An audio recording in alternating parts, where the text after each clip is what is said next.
Interim budget जो भी उन्होंने प्रस्तुत किया है तो बहुत ही इंकरेजिंग है, बहुत ही उत्साहवर्धक है और आगे के लिए भी और अधिक आशाएं बढ़ती हैं और भारत की इकॉनमी की साइज जितनी इस समय है इसमें पूरी तरह से मैं आश्वस्त हूं। इस इंटरिम बजट के कारण ही जो भी इंडिकेशन इस बजट से मिले हैं कि हमारी इकॉनमी जो आज दुनिया की टाइप 5 कंट्रीज में है उसकी साइज बढ़कर 2027 तक मोर देन $5 ट्रिलियन जाएगी और 2030 आते आते मोर देन $7 ट्रिलियन तक पहुंचेगी। 2047 का जो एक रोड मैप दिया है प्रधानमंत्री, या उस रोड मैप उस टारगेट को हम अचीव करेंगे, हम लोग पूरी तरह से कॉन्फिडेंट हैं। It is a vote on account. The vote on account has only one purpose, to keep the government solvent for the first quarter of this current financial year.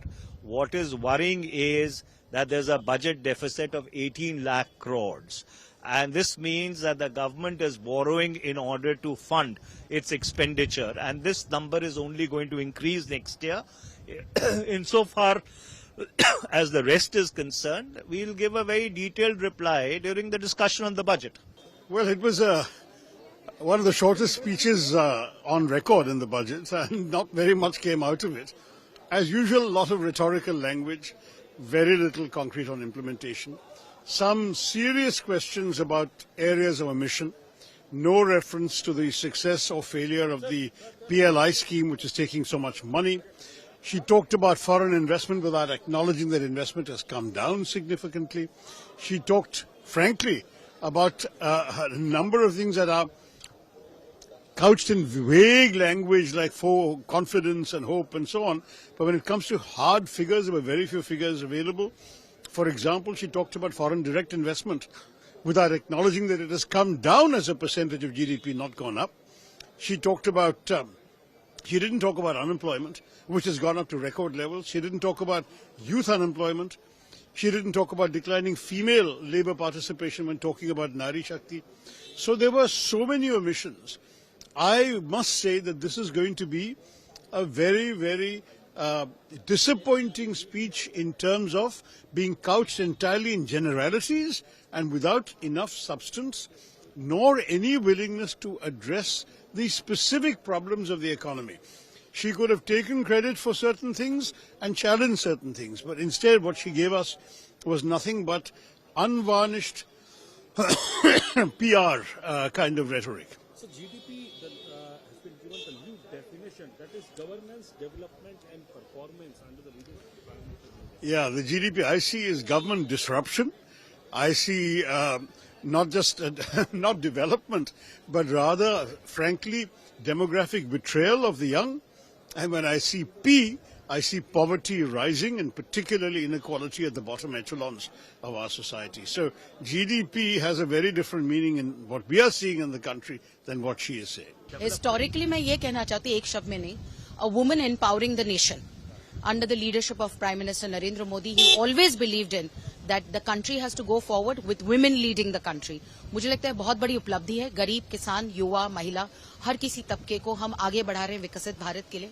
और प्रधानमंत्री जी सिर्फ भारत को आगे नहीं बढ़ाए, विश्व में भारत को आगे बढ़ा रहे हैं और विश्व भारत को देख रहा है। एक और बात कही उन्होंने कि जुलाई में जो पूरा बजट पेश करूंगी, तो किस तरीके से इस मतलब को समझते हैं? नहीं, इसका मतलब है जनता प्यार दे रही है, ये प्यार का अवलोकन है। जैसे बजट में हर साल में हम टैक्सेशन का अवलोकन करते हैं, उसका प्रमाण देखते हैं, उसका गणित देखते हैं। ये भी गणित उसी का है कि जनता के प्यार का गणित है कि जुलाई में बजट होगा। लेकिन बहुत जरूरी बात है, उसके पहले जो व्हाइट पेपर आएगा तो हमारा जो नव मतदाता है वो जरूर देखेगा 2014 के पहले भारत की स्थिति कितनी खराब थी और 10 साल में भारत ने क्या क्या नहीं अचीव किया है।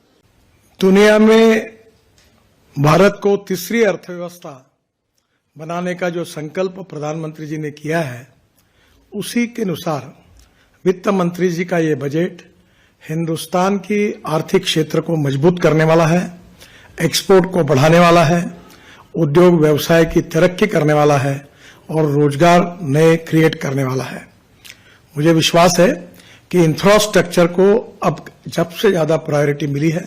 हमारा भी बजट काफी बड़ा है और निश्चित रूप से आने वाले समय में हमारे देश का रेलवे का, हवाई जहाज, एयरपोर्ट्स, रोड और पावर, ये जो इंफ्रास्ट्रक्चर के चारों क्षेत्र हैं, हम वर्ल्ड स्टैंडर्ड के बनेंगे, ऐसा मुझे विश्वास है।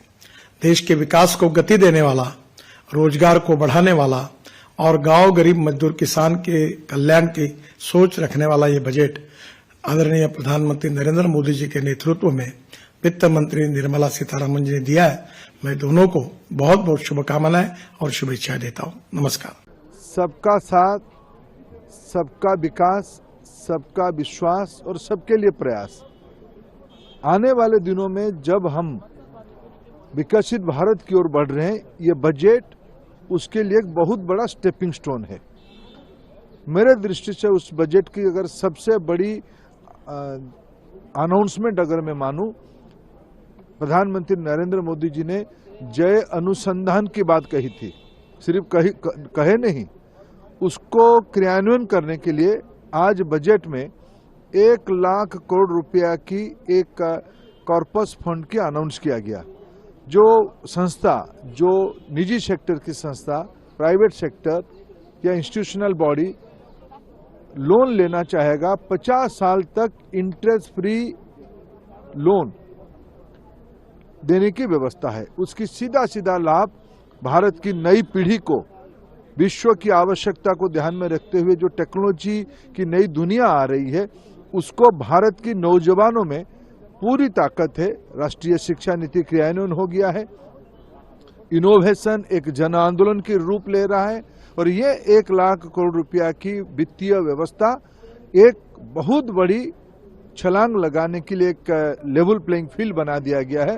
आने वाले दिनों में भारत एक जिम्मेवार देश के नाते विश्व समस्या की साथ साथ भारत की रोजगार सृजन, भारत की ईज ऑफ लिविंग, भारत में एक चरम सुखद स्थिति तक ले आने के लिए काम होगा। आपके मंत्रालय से दो सवाल है संबंधित सर कि एक जो 1 करोड़ 40 लाख लोगों को, युवाओं को स्किल्ड किया गया है और दूसरी तरफ 390 यूनिवर्सिटी खोले गए हैं पिछले 10 साल में, इसके बारे में थोड़ा जानना। देखिए, PM-श्री के बारे में चर्चा हुई है, नए यूनिवर्सिटी के बारे में चर्चा हुई है, नए IIT, नए IIM, ये सारे जो उल्लेख किया गया है, ये सब उस दिशा में एक एक कदम है।